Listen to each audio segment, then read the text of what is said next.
Samantala, patapos na ang ginagawang report ng National Bureau of Investigation hinggil sa pagkamatay ng student athletes na sina Rene Baterbonia at Divine Adili. Samantala, tumutulong din ang ahensya sa investigasyon ng pamamaril sa Tacloban City. Si RR Tubise.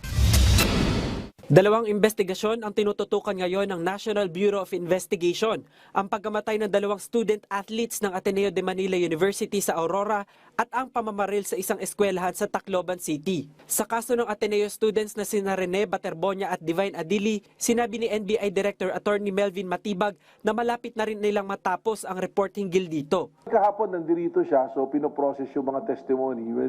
We're intending to finish the report sana by Friday para may submit namin sa Department of Justice for proper disposition. Babalik pa po ba si Tab? I don't know. Based doon sa isang oras at kalahati na yata siyang tinanong kahapon. So I think that will be enough. Nang tanungin kung nagtutugma ba ang mga pahayag ng mga atleta sa statement ni Baldwin, hindi muna nagbigay na komento si Matibag. Well, they have the statement. It is being reviewed, undertaken by the investigating officers. I'm waiting for the report. At the same time, babasahin ko pa rin. So, I cannot comment on the matter. Kailangan makumpleto ko bago tayo magkomento dyan. Halos lahat umano ng miyembro ng Ateneo Men's Basketball Team ay nakapagbigay na ng kanilang pahayag.